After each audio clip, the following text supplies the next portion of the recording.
Hello, everyone. I'm gonna have to fix something quick. One second, guys. Sorry, I thought I was prepped. I guess not. Apologize. I'm gonna fix this right now. A bit, to be honest. Um, I hope you can hear me. I just wanted to mention the murder of Salwan Momika. He was an Islam critic, a Christian from Iraq who immigrated to Europe. He was trying to get asylum in a few different countries. Sweden wouldn't really protect him. He was being persecuted / prosecuted for committing the crime of burning Qurans. That was his form of protest. I've heard people say, well, that's not good. That's not the right thing to do. That's his form of protest. What I do is I write and draw against Islam. I draw Muhammad. That was his form. And what did Muslims prove? They proved his point. They proved the fact and I just drew him today after I found out. We followed each other. I followed his exploits and his posts. A very passionate guy for freedom. He wanted asylum in America. Supposedly he was accepted, but he needed to get money to get there and to pay the lawyer and so on. He was waiting for that. 38 years old. 38 years old. Savage Muslims, a number of them, crashed his apartment while he was doing a live stream, I think on TikTok. Murdered him, and one of the savages picked up, I guess, Salwan's phone, and his face was shown on the phone. I guess it was a video. Maybe he was shooting himself through a phone. Salwan, right before he was murdered. He was shot to death. That's the word. And again, that's just the latest example of we're dealing with savages in the West. He left Islam. He left Iraq to get away from all that evil, right? And it comes right back. And his whole point was to say, look, guys, I know what you're dealing with here in the West. I know the Islamization of the West is going deeper than anyone would have ever thought. You guys can't go there. You can't. And if you guys aren't going to say anything about it, I'm going to. I want to live here. I want to live in the West. I want to live as a free man. And he told Tommy Robinson in an interview that he was not afraid of death. Check out a 2C TV. It's on YouTube. Ripoff Verse told me about that. It's very good. It's a very good channel, and he had some details I didn't know about Salwan. But again, I just want to mention that from the outset. I don't know what else to say really in terms of there's a fight of good versus evil, Islam versus civilization, and civilization isn't up for the fight right now. We're not yet. We're just not up for the fight. And he was, I am, some other individuals are. Hey, Jim. Hey, glad to have you here. I just wanted to mention, Salwan Momika. He wanted to get to America. Supposedly he got the green light. He needed some money to pay his lawyer and get here. I think they cleaned him out with the lawyer fees and whatnot. He was supposed to be sentenced tomorrow. Think about this also. The Swedish government was about to sentence him for some crime, some non-existent crime, some goddamn Sharia law crime in Sweden. And they canceled the sentencing, as someone said, because one of the individuals is not going to be here. Something like that. It was very cold antiseptic language. He was murdered, fuckers. And you guys, in your own way of not protecting him, of persecuting him, of prosecuting him, you gave green light to his murderers. You did. By vilifying him yourselves, you made it open season. on him. If you defended him, if you protected him, it wouldn't have happened. Um, but anyway, the guy probably took some precautions. But again, when they're gunning for you, there's only so many precautions you can take. Only so many. When that's their main goal. Because again, our goal is to live life, right? To be free, to produce, to work, to live, to be happy, to achieve our happiness. Their goal, the savages, is to kill. That's the greatest thing in Islam. And that's why when I say that, the Islamic world, who were the heroes in the Islamic world? The jihadists. People say, why aren't all Muslims jihadists? Because in every culture, heroes are a minority. It's a small minority. Even in Islamic culture, even in the inverted morality of Islamic culture, the inverted culture of Islam, where the monsters are its heroes. We have sports figures. We have Michael Jordan. We have great figures of history. They have Osama bin Laden, Muhammad. So I just wanted to mention that from the outset, and I don't know what else to say. I just just another example of Muslims proving their critics right. Savage Muslims always prove Islam critics right, always. So I just wanted to show my drawing him also that I did today. Salty Traveling Sea. Hey Salty, he says Sweden is the UK's immediate future. Sadly, it is. It is. The UK also has done a horrific job protecting. It's interesting. Whenever they want to deport, whenever the people, whenever Tommy Robinson and others want to deport the savage imams who spout violence, right? They say it's so hard to do that. But with a guy like this, they will persecute him, prosecute him, vilify him, criminalize him. But when it comes to the real bad guys, they're very soft with them. They're very hard with Islam critics. Not with the true believers of Islam, but Islam critics. That's when they're hard. They banned Robert Spencer, the great Robert Spencer from England. They banned him. That's unacceptable. They have terrorists in there. Hey, Flatey. Flatey once says, yeah, Sweden is toast compared to what it once was. Yeah, I have family there, and they are Muslim. But from what I gather, from what I know personally, they're not true believers. They fancy themselves Muslims, and they won't, the biggest problem I have with my family members, with my Muslim family, is the fact that they won't acknowledge the reality of jihad.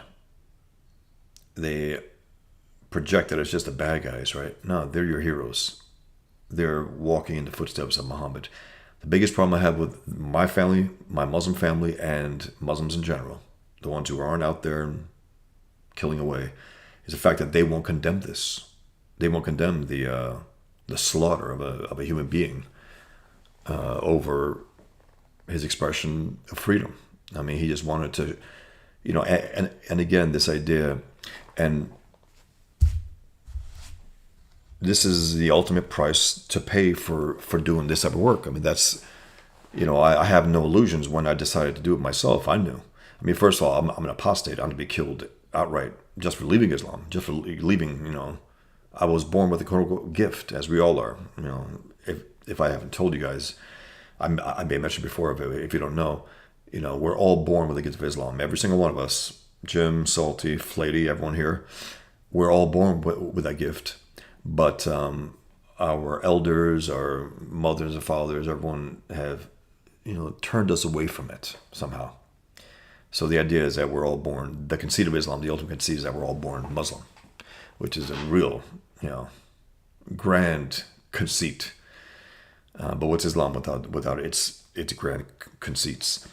Salty says, a cancer will exploit the healthy system to grow and corrupt it until it utterly destroys its own host. Absolutely. They are parasites, 100%. None of what is happening to Western Europe is by accident, 100%. It's the Islamization, the incremental Islamization of everything. This is what happens. This is what always has happened. Outside of, it used to be just sheer force and numbers, right? But now they're like, okay, we have a weak West. We're going to go in there. We'll pick off a few here and there to get them in line, but we're going to slowly outbreed them. and make it a numbers game where we will have a Muslim mayor in goddamn London for a third term. A piece of shit Muslim mayor who's a leftist Muslim, who's like the worst of all worlds, a communist Muslim scumbag, who actually said that the knife attacks, because there are a lot of knife attacks. Why? Because they have gun control, right? Now I guess Idris Elba says something about oh my God, Idris Elba, good actor and all that. He's an imbecile. He said something about knives. We have to maybe have different knives without sharp points anymore. Bro, the knives are the problem. The knives are getting out of the counters. Off the shelves and killing people. Islam, jihad, savages. They're the main culprit of knife attacks. The main ones. They're the ones. That's why it has spiked. Knife attacks, acid attacks. They throw acid at human beings. I know. These are imbeciles, these actors. And he says it with all seriousness. And he goes, I know people think it's crazy. Yeah, Idris, it is crazy. You're crazy. You're crazy. And you're a gutless turd on top of it. It's not just crazy. You're a pussy. Shut up and do some roles, whatever. Play some smart people that people write for you, because you sure aren't. Survive Infinity 088. What up, CG? How's it going, guys? I'm just trying to, I did some work today and I'm trying to get my mind off it, but I need to acknowledge it. Another victim of Islam was taken out, an Islam critic. And as always, Muslims proved him right. They proved his criticism of Islam right. He called it evil. He called it, anti-civilization. Hey, immoral fat, your mission, boss, has never been more important. That's the thing. This is, it's always been life or death, it's always been, for decades. But post 9/11 was the thing that I thought, at least, call me naive, I thought that would be the big difference right there. Okay, now we know. The stage is set. We're going to wipe out jihad. Dumb fuck Bush. Islam is peace. 2 weeks in. Islam is peace, flanked by 2 members of CARE who were stealth jihadists in America, born from Hamas, to come to America and try to criminalize criticism of Islam and push the fraud of Islamophobia. And as I always say, our greatest problem when it comes to Islam is, it's a religion, jihad, all that, but I'm talking about internally, it's the Islamophilia. That's the problem. This undue love and respect for Islam. And every time some piece of shit Westerner, whether it's politician or celebrity or whoever, or even a cartoonist who actually I used to interact with, tell me about how good Islam is. I'm like, why aren't you Muslim then? You praise it more than your own ideology, than your own religion, and so on. Why aren't you Muslim? What are you, Islamophobe? So yeah, I just wanted to acknowledge that, and the living got to keep living. I'm just going to continue what I was doing yesterday, and I'm also I started a 24-hour offer yesterday, and I have 5 left only. 5 left only of my Peaceful Death Threats, Volume 1. It'll be out of print. Volume 2 is out of print. Islam Bitches is out of print. What else is out of print? 4 books are out of print. My Pigment Comics Steel Form. This is basically Volume 1 of 2018. I was invited to be the judge for a new Muhammad cartoon contest a few years after I won. Geert Wilders, the Dutch MP in the Netherlands, invited me to be the judge for Muhammad cartoon contest after I won it. I met him a few times, and the reaction to me becoming the judge was the worst attack I think I've ever gotten in terms of death threats. I got literally thousands. It was so bad that they canceled the event that I was supposed to go to. I was supposed to go to the Hague Parliament and discuss free speech, announce the winner, and doing all that, I would be drawing Muhammad within the middle of my speech. And I got more death threats than ever. And I remember Geert Wilders called me up 3 o'clock in the morning, my time, I was just happy to be awake. I'm not usually up that late. And he told me, hey, we can't do this. It's just my security team said it's out of control, the death threats. I said, so I tried to argue with him about an hour to tell him this is why I do what I do. This is why you do what you do. It's not, that's why. People tell me, aren't you afraid they'll kill you? I said, that's why I do what I do, because they have killed people. That's unacceptable. It should never happen. That's unacceptable. It's unacceptable what happened to, I forgot his name, Salwan, not Salman, like Salman Rushdie, it's Salwan with a W.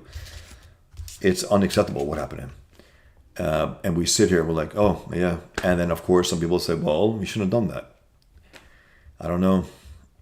I get very angry at those things, and I just, I don't bite my tongue, but I think, okay, how best to respond to that? And sometimes I just don't respond to that. I just don't. They're morally retarded. They're not worth a response. But sometimes, anyway, he didn't need know. So yeah, I just wanted to mention, I started this last night. This is a collection of, in this book, it's 400 death threats. And in the book, I draw Muhammad, and I post, half a dozen to a dozen death threats on each page. Basically, it's death threats I gotten over draw Muhammad, and they've inspired new drawings of Muhammad in the book. And I roast them throughout the book, mock them, because if you take it seriously, these people are, they're savages, but it's ludicrous to murder human beings over cartoons. It's insane. And yet here we are. It happens to murder people over burning Qurans. That's his form of protest. That's what he thought was the most effective way to try to wake up the West and also to defy the evil that has to be defied. It has to be defied. So a 38-year-old man wanted to come to America, got the green light, was about to come, and about to be sentenced also for the crime of inciting violence, whatever they want to do, some hate speech laws in Sweden. But supposedly he got the green light for America. And many of his recent posts were about that, about seeking asylum in America and getting it, and hopefully getting enough money where he can do it. Because I think he's been cleaned out with the cases against him, the court cases against him. So I just want to continue what I was doing yesterday. I'm going through the great images on that I found over the years, and actually over the last few months, because I just started this one new folder here. So I'm just, every time I see something that really strikes me, I'm throwing it into this one folder on my desktop. But let me read a few of the comments here. A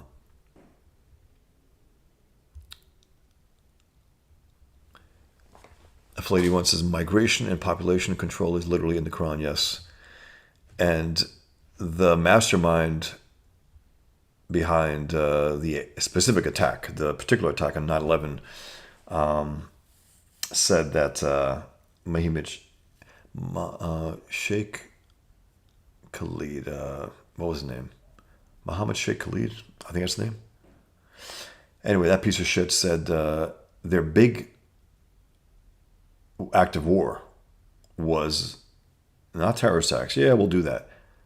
But outbreeding us, outnumbering us. They see it as a numbers game.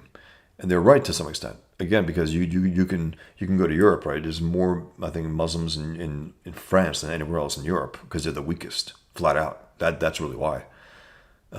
Even though England is getting in competition, Sweden is also, but still France is the weakest of the bunch. It's like France is like, they want their croissants and their coffee and their Eiffel Tower, and they want their Jerry Lewis movies, right? And that's it. It's like, yeah, but guys, you have to defend that also to the death if you have to. That's the part that they seem to forget. They always have. That's why no one really respects them on the world stage. But England right now is not doing much better. They have a number of Muslim mayors now, a number of them in England. That's dangerous shit right there. Salty says no one ever talks about what they did to Libya, right? Where they called it an oasis, and what Muslims have done to the African population, turned them into slaves. 2025, still slavery. They talk about, the left talks about, slavery in America and all that. Yeah, it's bad. It's a sin. It's evil, absolutely. But the Declaration of Independence, the Constitution, was inevitable that it would be wiped out. That's what led to it. We respect the individual, and it ultimately led to that. Today, 2025, there's still slavery. Muslims owning black slaves. Still. Ahoy, Mike. Mike TV Dub. All right, guys. So I'm just going to, I don't know what else to say more. It's something that I've always talked about, always here. Hey, Sean Allen. He goes, my dad always used to talk about the breeding problem. He lived in Bedford, UK. Yeah. It's their goal. It's not because they love life and love. And no, it's to outbreed non-Muslims. And that's what the problem is with the masses of Muslims. Yeah, not all of them are jihadists. Okay. Have you seen any Muslim condemn what happened to this individual? Have you seen Salwan? Has anyone? I haven't. I've seen people celebrating it. I've seen leftists celebrating it. That's the big problem right there, because it tells you right there, oh, okay, in the moment of truth, they're not on the side of civilization. They're not. They're not violent, but they're sure as hell not against the violence of jihadists. That tells you where they stand, culturally. Guys, if you could also let me know if the sound is okay. I've gotten a few things here. A felt mat under my computer, keyboard, microphone. I tend to tap my table sometimes. I notice that also. As people mention, I'm going to try not to do that. If you could let me know, guys, I would appreciate it. I'm just trying to get this thing better and better each time I'm doing it. But yeah, guys, so I'm going to go through in my folder of great art, great pictures, and so on, just great images. Mike TV Dub says, you're an important member of this community. You've opened many of our eyes to the growing danger of radical Islam in the Western world. I appreciate that, Mike TV Dub. And I'll take the opportunity now to just say that, one of the biggest problems in the West is us even using the term radical Islam. Because Islam as such sanctions all the evil that quote-unquote radical Islam does. Islam as such sanctions everything that totalitarian Islam, fundamentalist Islam, all these bullshit terms that we use, Islamism, those are ways for the West to pretend that we are not dealing with Islam as such. Stormtrooper Julie says it sounds like the humming is gone. Good to hear. I'm thinking, I hope it's gone. But please, if you hear it, mention it, and I think I have something that I can do. So yeah, I appreciate it, Mike TBW. I'm not trying to call you out here. Just the point that I've called out friends, so don't take it personally. I've had battles with friends. I had a 10-year argument with one friend for years. Excuse me. Sorry, guys. I have an alarm also. I got to leave in about 40 minutes. I got to get cracking on something. But thank you, Mike. Yeah, so I made this one drawing. It's called. It's on one side of it is. It's called Islam, right? It's like the Twin Towers. You got Twin Towers, right? And you have Islam in one tower, and then you have all these bullshit terms on the other one. And it's all the Westerners, right? And the other side is Muslims. After 9/11, the left and the right, objectivists, libertarians, all these people were tripping over themselves to try to find their pet names for what we were dealing with. And I was in shock, actually, especially with objectivists they're secular. They have no, beliefs in terms of, religiosity. Why the hell would they be protecting a religion? I didn't. Why would they? I left Islam. I'm an atheist. I left the religion. I left all religion. But I understand which one's the worst. That's it. People say, if you're a pussy, you don't go hard at Christianity and Judaism. I said, they don't come hard at me. And if they did, I would. You're a pussy for not going after Islam. It's like, are you a hero for going after Judaism? Are you kidding me? Piece of shit. Whatever problems I will have with any religion, belief. I mean, to me, the act of 9/11 was an act of faith as much as an act of war. That's a fact. This today, what happened was an act of faith. These guys believe, they believe with all their mindlessness, with all their heart, with all their rage that they did something good today, that this is a moral act. We have to understand that. They're evil, objectively. Subjectively, in their minds, in their twisted minds, this is the greatest thing they can do. And it's not to, I call them evil, but I recognize the fact that these are sick, twisted, evil people who believe in their mind. And it's not the objective reality that they believe. No, it's just that they have to make themselves believe this. We're good, we're doing good. And the book tells us we're doing good. And that's why we have to discredit the book. We have to discredit Islam on a fundamental terms. We have to say this is evil. From bottom up, top down, it's evil. There's nothing good about it. Nothing. The Islamic world is a world where the bad guy won. I've been saying that for years now. I wrote an article, drew a cartoon about it. Flady one says, yeah, the tapping is what comes around like a reverb rumble sound, but much better. Thanks, Flady. Thanks for mentioning it. Sean Allen says, sound is good, although the desk-mounted mic is picking up the desk knocks. Yeah, I'm going to try to not knock. Sorry, guys. Flady one says, be safe, man. Catch you next stream, Bosch. Thanks, Flady. Appreciate that. I will do. I've been here. This year, it'll be 20 years since I've been drawing Muhammad. 20 years. I'm still here. So it's not a flat-out death sentence, as some say. It's not. Hey, Talks to Dust. Good to see you as well. MSNBC, CNN, yeah, all these scum. So yeah, guys. So I just wanted to mention that another victim of jihad in the West who escaped Islam, and Islam came back with a vengeance, as it's prone to do. This is where I left off yesterday, because I've been going through my great images folder, and this is the stunning piece by Alex Toth, who I think is the greatest comic book artist of all time. Just on all levels, the most innovative. Every aspect of him was great, from anatomy to structure to perspective to design to composition to inking to lettering. I mean, he was one of the greatest letterers of all time as well.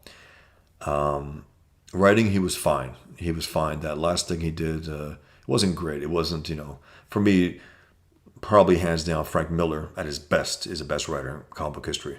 I know Alan Moore, people, all that. Miller had more impact. When he was at his best, he was better than anyone. And as a storyteller, he's one of my favorite of all time. As a sheer storyteller in terms of writing and the design, the pages, composition. But Alex Toth is the greatest comic book artist, I think, of all time. Yeah, Toss Ducks. So this is where we left off, and it's just a stunning piece. Every time I see it, it stops me cold. It's just so uniquely Alex Toth, so him. It's like his, again. We meet artists. We even the Kings, right? I'm getting to know them, and I'm gonna really get to know them when I read all their work. That's who they really are. People can say a lot about themselves, right? When you're an artist, what will be left of you when you're gone? Your work. That's who you really are. That's the best of you. That's the, you're at your best. This is what you do. That's who you are. So I'm going to really get to know my fellow Kings by reading their books. No matter what they, what they say sometimes explicitly, you get to know who they really are through their work. That's where you're really true. Get the true self. Their decisions in the stories, what they do and how they handle people and certain things, okay, that's who they really are. Anyway, so I just want to go through, this was Fantastic Four. Could it be 287? Am I that much of a Do I know that? I think it is. Issue 287 of the Fantastic Four. The Return of Jean Grey. John Byrne wrote and penciled it. It was during his long run in the Fantastic Four. Terry Austin came to ink it. I think it was the first issue that he inked, first and last, on John Byrne on the Fantastic Four, after doing, the X-Men. And just this particular panel, I remember something about it. It brings to mind E.C. Seeger, the Popeye artist. It brings to mind that quality of just pure cartooning, beautiful cartooning, stylized, fine detail where it belongs. I love it. I love it. Just a scruff on Reed. It's awesome. And the chiseled jaw of a Cap. Byrne's an all-time great. All-time great. Alex Ross. Look at this. The distillation of the origin of the Fantastic Four. I think it's awesome. It's really, really good. Let's see. Sorry, guys. I'm trying just to stay on point. Frank Quitely, another image of Frank Quitely. I think he's a hell of an artist. Again, sometimes he fucks up on faces really bad. So bad that you're like, how can you be so good, draw Superman a certain way throughout the whole thing, and then make this slightly retarded looking, mongoloid looking Superman? It's like, what? I'm going to go over All-Star Superman. I love All-Star Superman. Some elements didn't quite work as much because Grant Morrison's doing his drugs and whatever else he's doing. He's such an asshole. He says, I've done every drug. Yeah, I can tell. You're a weirdo. But there was something still good about it, wholesome about it. Elements in there. And Frank Quitely is very, very unique. And you get to see his art is pure him. I think they have some digital inks, which is like basically his pencils enhanced. That's all it really is. Love it. Yeah, man. This is the first image of Superman also there. Let me look at that. The power of it, the uniqueness of it. I think only Frank Quitely can make this type of image, and it's just fantastic. And the color is kicked ass also. Wrapped him around with that lighting. Beautiful. Very, very heroic. It's awesome. Another image. Cat, what was her name? Cat something. She works at the Daily Planet. Love this image. I can't say exactly. Something about it. Like, even this, right? Like it's looping, like going into like a... the hair, like in that circle, like it's almost like hypnotizing you. The slight little details here, the bare background with necessary detail, when is needed. Even her nose, like the little structure of the nose. I just love this image. She's watching two pretty muscular men cleaning the windows. And Lois says, I said, how big is it? She goes, I have no idea, Lois, dear. Yeah, a little innuendo there. But the color is great. The drawing is great. It's very, very good. I guess I put that twice. This was now could I have mistaken this for the 287? It was 187, 287. I think this was 287. Now, could it be both of that Fantastic Four issue 287 and this one? It's possible. It's very possible because Byrne left the Fantastic Four like 6 issues later. 292 or 293. Whilce Protasio or someone else was slated to draw this issue, right? 187 of the X-Men. I go get it, and I'm surprised to see that John Romita Jr. drew it. I was like, oh man, great. I've loved John Romita Jr. for years.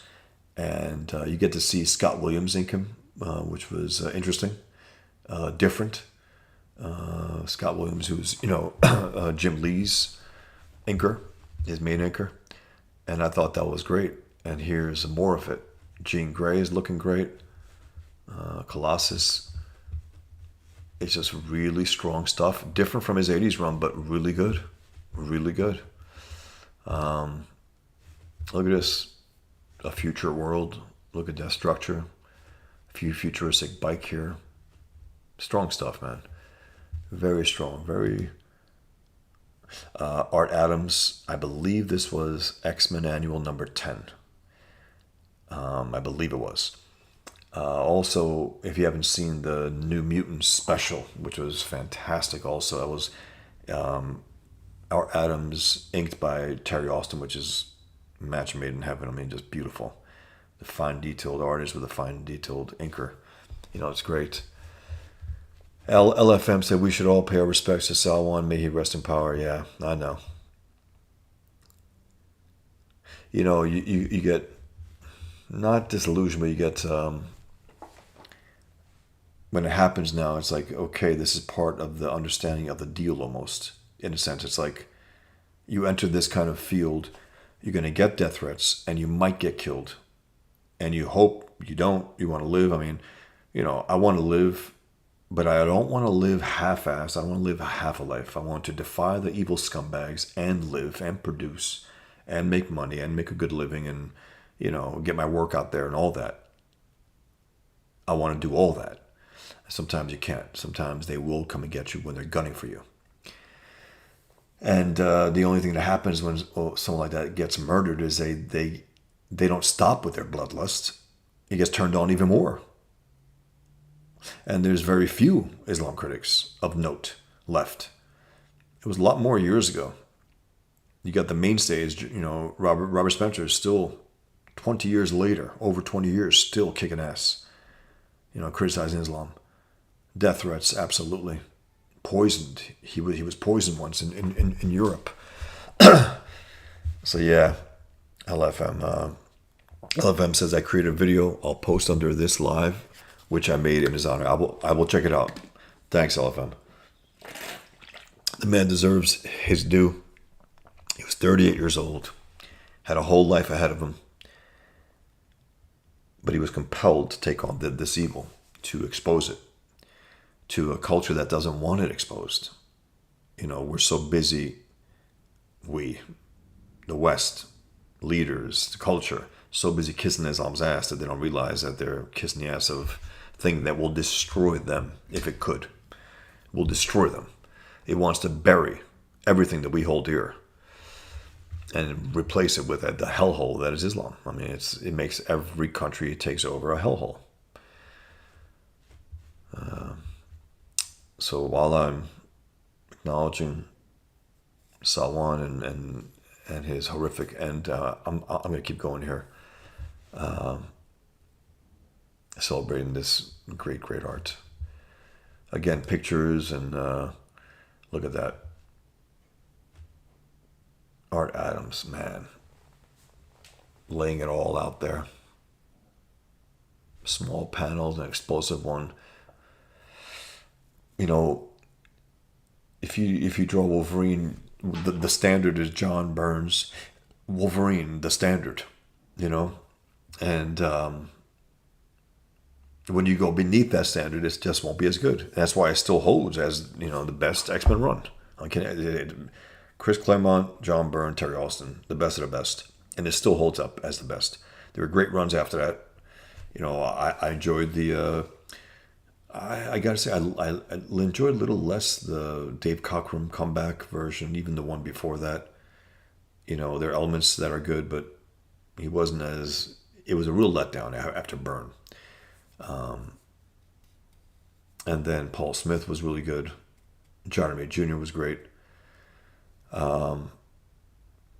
Toxic Dust 13 says, I'm sorry if I missed it, and sorry if you don't want to say, but where are you originally from? I'm born and raised in the Bronx, New York, to Albanian Muslim parents. People tell me I have an accent. I don't hear it. Sometimes people don't hear it. But that's where I'm from. I was raised bilingual, but a little more Albanian than English for a few years. My parents had come early at that point. They didn't speak English that well. Excuse me. And so maybe I learned a little later than I could have and should have English. So maybe that's why I'm stuck with this thing that people call an accent. I don't hear it. Maybe you don't. So yeah, that's Hey, wife writes, discovered you through bare naked Islam. Very cool. Boy, do you understand the mindset of Islam. Yeah, I mean, you know, I understand it more than my Muslim family members. Why is that? Because they haven't read their Quran that's in Arabic, that's on their shelf. They haven't read it. I read their book. I know their religion better than them. And I got tired after a certain point of explaining to them their own religion. I got tired of it. And I don't see them. Every so often they contact me here and there. We have little things, little reminders of the past. They're decent people. They're Americans first. The problem I have with them again is that they don't condemn this evil. They wouldn't condemn this.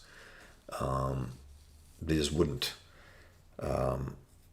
LFM says, love your cartoons. Thank you, LFM, especially the Muhammad ones. I appreciate it. Your English is perfect. Thanks. Yeah, I think I started a little later than some of my peers in school. Because again, my parents were Albanian and Albanian was in the house. And I used to speak it, you know. You ask me now, I haven't spoken in so many years, I just can't say. It's like Albanian, kom shkua te dëgoj. I don't know. I went to the store. I think that's it. I don't know. Hill, Jimmy. Travis Parrick said, at least Poland doesn't tolerate this massive aggression. They don't. They understand, and it doesn't matter. They don't give a shit if they're called racist. Big shit. So what? Call us racist. It's better being called racist than having masses of people who have zero experience living in civil society, and among them will be jihadists. What's better, being called racist by liars and assholes, or having that? Call me racist any day. I don't give a shit, and clearly they don't give a shit.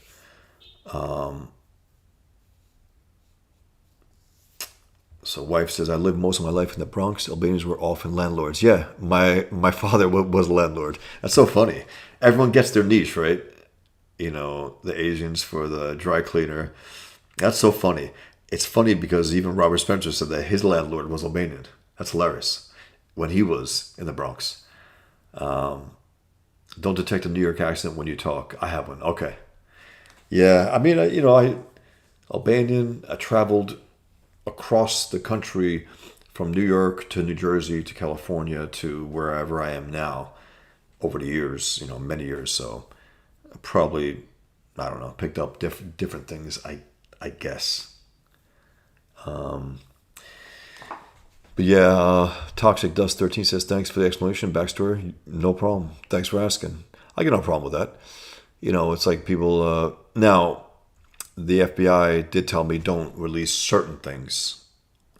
Birthday, dates, born, and this and that. Because people can put two and two together with those things. People can assume what they want. There are things written out there, but I don't get into those fine details. Names, family, this and that, Jimmy says, I don't hear an accent from Bosch, and English is my second language. Okay. So you probably would really be, would really detect it. Toxic Dust 13 says, I used to sound like a German till I started going to school as a kid. I'm originally from Boston. Okay. I'm going to go through a few more of these guys until I'm done with this, actually. This is John Ray Jr. coming back to X-Men, the Uncanny X-Men, and doing some pretty strong stuff. I mean, look at that. That Wolverine's strong. Very strong. Colossus. Look at those fists. Love that. Look at Iceman. That was a whole new thing there. Where you could just, add to his form. Make himself stronger and more brutal to the bad guys. It's really effective. It looks great. And then look at this. Look at this. I caught a short, like a live stream that John Malin and Shane Davis were doing. And Shane Davis was talking about one of the omnibuses that he had of the John Romita Jr. X-Men. Again, X-Men, this was one of them. And he was talking about how there was a bit of Mobius in there. And there is. There's something about the way he designed the alien structures here, the technology. I'm assuming this is Forge. I'm assuming that this is Forge. Yes. Jimmy says, those are not Matt Barr hands on Colossus. Indeed not. Pretty bad hands. I mean, that one that he made, it was not good. He should be better than that. You should know that the thumb doesn't go that way and whatever. Matt Barr is such a waste. But look at this design work. Look at this structure here. I mean, I love it. I absolutely love this design work. That's like a, I guess, Forge designed hospital room. I think so. It's really, really strong. More of that. That's his sister. I think she's dying. And Colossus cannot turn back to human form because if he does, he will die. He's been pretty damaged, at this point at least. Man, it's good stuff. Forge, Mystique. I don't know if they end up together. Were they romantically involved? I don't remember exactly. Good stuff. Really just rock solid storytelling. And also he did beautify the characters. The women were still beautiful. Today he doesn't do it as much. He puts, some reason Jeremy Jr. puts an underbite on everyone. On everyone. It's a weird thing. And the women are nowhere near as beautiful as they used to be. Peter Parker looks like a brawler. It's like, it's not really Peter Parker. It's not his thing. I don't get it. The storytelling is still sound. The objects, everything else is drawn well. The faces have a problem at times. Not always, but at times. But here he was still hitting it really well. And Dan Green was inking it. So it was back to the old team. You know, look at that fist. Colossus. Powerful stuff. Pounding that guy away. Look at that. Look how massive he made him look. You know, no one does things like this also. Like, to set the stage, location. I mean, look at this. I don't know if you guys think much of this. I do. I just look at this. I'm like, wow. It's strong stuff. It's just beautifully done. Overhead shots, angled. Everything looks rock solid. I just love it. The clouds. I don't think anyone draws clouds like Johnny Mayer Jr. You know, I mean, his clouds are fantastic. I mean, look at that. It's beautiful. Really, really strong stuff. I think Klaus Janson says something about perspective when it comes to Romita Jr. It's like, man, that guy knows his stuff.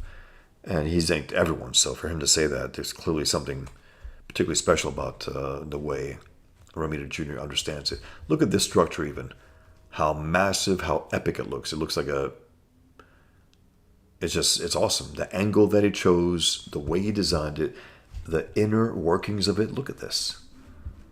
It looks like, I don't know, really, really strong stuff. I'm going to bring the mic a little closer. It might be better. I hope it is. You guys tell me. If you want to chime in about this, let me know, guys. Anything jumps out of you. And again, this is another issue. And you see Colossus with the damage, why he can't turn back. And there was a pretty remarkable moment where he turns on the X-Men and joins Matt Magneto. If you haven't read it, sorry, but it's years ago. Here he was again, drawing the characters really, really well. Those forms are a little exaggerated. It's fine, but a part of me is like a little too out on the edge. Hello, Lux. Glad to have you here. I'm just going to keep going through. Again, look at these clouds. Something, how can I put it? It's something very welcoming to the eye. Really beautiful. Just haphazardly just placing these things. Well, it's not too haphazard. It's on purpose, but meaning they're not exactly, hey, art. More art talk, yeah. I had to mention Salwan and the murder, but, you know, I want to catch up on this. And I wanted to remind everyone also, just to remind you guys that my 24-hour sale ends tonight. It's Peaceful Death Threats, my collection of death threats, along with new Muhammad cartoons that I drew inspired by the death threats. And if you order, I got 5 more left. Only 5 more left, guys. If you order my Peaceful Death Threats Volume 1 is at top my store, you get an original Muhammad cartoon drawn by me on what is very hard, rock solid cardboard. It's like an index card, but like 10 packed into one. It's like, I can bend it if I really try, but that's about it. I was going to use these sheets to put them on basically to use as backing boards for my stickers, but stickers were a little larger, so it didn't quite work. But you can own an original drawing of Muhammad by me. I've close to 700 drawings of Muhammad now at this point in the last 20 years. But in the last 10 years is when I really, because about 10 years ago, before I won the Muhammad Cartoon Contest, I drew him a few dozen times only at that point. So I've drawn him about 700 times in the last 10 years. And so if you order Peaceful Death Threats, you will get an original index card drawing of Muhammad. And someone ordered 3, and they're going to give it to David Wood and the apostate prophet, the ex-Muslim, in person, I think in a week or two, which is pretty damn cool. And he asked me to draw them like their symbol that they use. And I said, how about if I draw them as Muhammad? He goes, okay. So I think that'll be fun. They do great work. David Wood does a show with Robert Spencer every Wednesday called the Jihad, This Week in Jihad. And they may have missed the Murder of Salwan. Again, 38-year-old guy doing a live stream. He became famous by burning the Quran, and they killed him during the live stream. They murdered him. Yeah. Okay, so this is another page. I think it's a double page spread, this one. I think so. Great stuff. Again, John Romita Jr. kicking ass and making it. Even this, I mean, look at that. The structure of the body. Everything's just right. Jean Grey looks great. The angel looks great. The background, everything, the mountain range, the clouds. Again, he gets a bad rap. And I get it at times, with his modern faces. I get it, but look at this. Can anyone complain about that? How beautiful he made her body, her hands, her face, her hair? I don't think so. Look at Jean. Jean looks great. Look at these power lines that he uses, these shadows. It's great. This was an issue that he did, that John Romita Jr. did on the X-Men, and Dan Green had inked earlier, and then someone else was inking. I don't know who this was. Was it Art Nichols or someone? I don't think it was credited, but I know for sure it's not Dan Green. But I love this right here, the handwork. Look at the forearm. Look at this. Scarlet Witch, Quicksilver looks great. Crystal. It's awesome. Look at this. Look at that kid. Look at that guy. Look at the bad guy. Really exaggerated for John Romita Jr., who's more like a stylized realism usually. There's a little more cartoony here. Now that Jean Grey is a little off. It looks more like the bad guy. I don't know what that's about. Well, this also, look at this. Beautiful. Beautiful stuff. Imposing figure here. Beautiful woman. Strong. Look at this also. The Beast with his spacesuit. It's awesome. The color was interesting too. Yellows and purples and grays, and blues. Look at that. Jubilee, Sabretooth, Bishop. Sabretooth is pretty wild looking. Yeah. He was really delivering some interesting stuff. And then, again, this folder is called Great Images. It goes all over the place. Art and photography. And again, I used to be a stickler, right? Photography is not art. Be angry about it when I was younger. And I'm like, it takes an art to do some of these photos, to set up the stage, to develop it, to manipulate the photo, whatever, however they do. Like this. It's not a work of art per se, but it's an artistic setup, photo, the angle, what he had to do to get this particular image. It's stunning. I mean, look at this, beautiful, just really stunning. I mean, look at that. It's gorgeous. I think this is Chicago. I think so. Or is it Seattle? I think Chicago. Nice. Look at this. It's like right out of Blade Runner in that opening. That's what it looks like, at least. I don't know where that's from. Again, all these, they're not all attributable, these photos. Some of them are. I have folders with a particular artist. I showed this already. But again, the cylindrical nature of the placement of the webbing by John Romita Jr., if you look at it, those lines are cylinders. The symmetry, look at that also. And again, he took some liberties here because the Chicago, yes, Jimmy. Okay, good. That was Chicago. The Sears Tower, is that what it is? The Sears Tower? Look at this. The cylindrical lines here. And when it's closer to us, when it's foreshortened, that means it's a little tighter, the lines, naturally. But again, some people just haphazardly place it. Like, you look at McFarlane Spider-Man, just haphazard lines. He didn't give a shit, just laying it all down. I love this. Look at that, the naturalness of that pose, leaning down to the kid. It's awesome. With the big feet, he added that little element, big hands. A little big head. Look at this also. It's beautiful. I think I'm nearing the end here. And my alarm's going to go off also in a few minutes, so it'll perfect timing, actually. Look at this. Look at this setup. Look at that. Very dramatic, very powerful. Great image.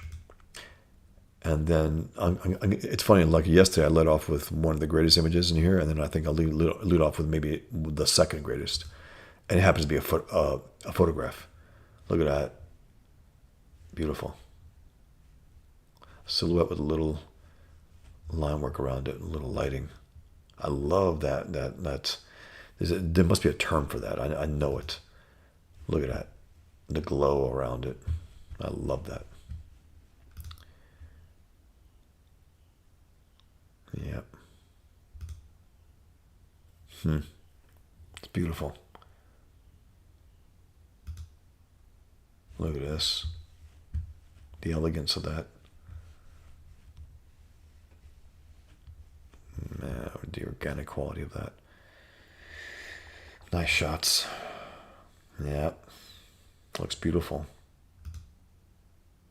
This is a painting. I know the artist's name there. Look at this also, guys. Again, okay, my alarm went off, so give me a few minutes.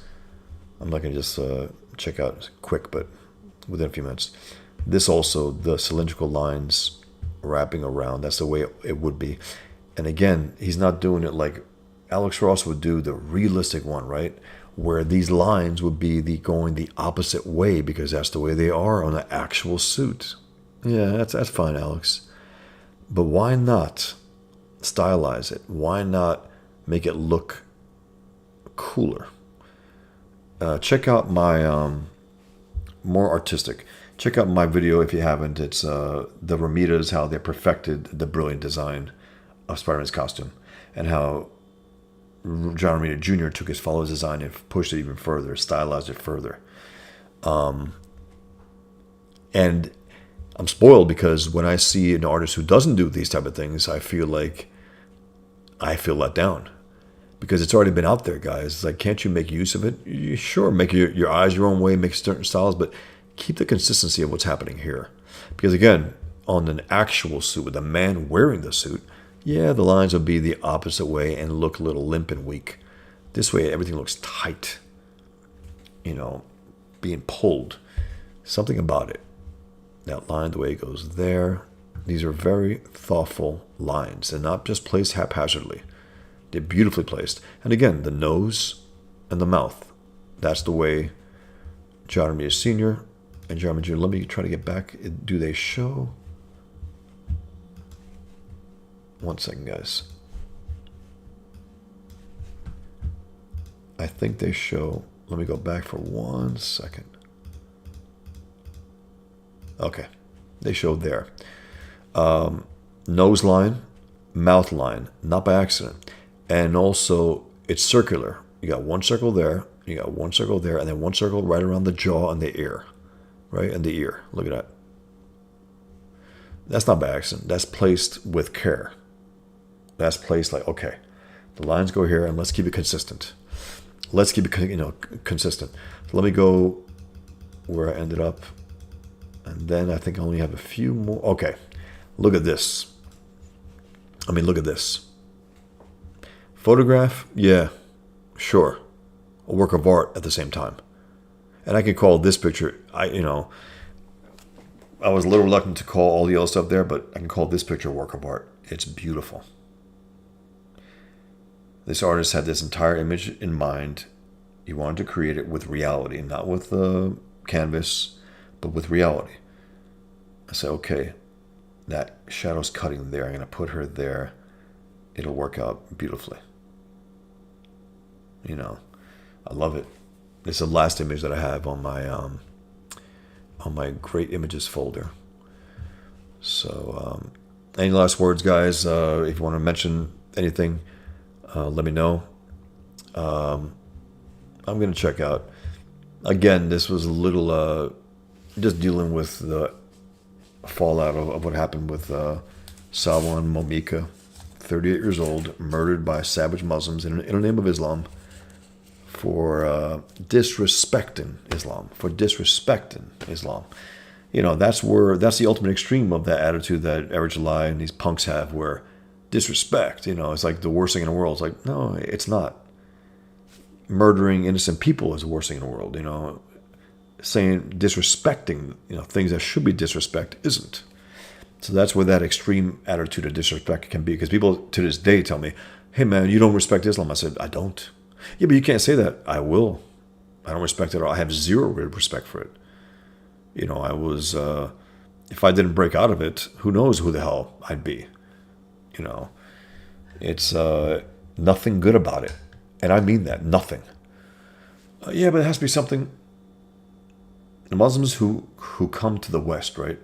You're going to judge them based on Western standards or Islamic standards. Meaning, if they're good, if they're decent people, and they're in the West, did they get that from Islam? No. If they treat non-Muslims well, did they get that from Islam? No. It's their own choice. They're human beings first. And then, whatever, they want to call themselves Muslim. The problem also I have with passive Muslims is they don't admit that they're passive Muslims. They say that they're true Muslims, But yeah, if you guys have any more comments, let me know. Art says, my selfies are a work of art. Bad art, but art nonetheless. That's funny.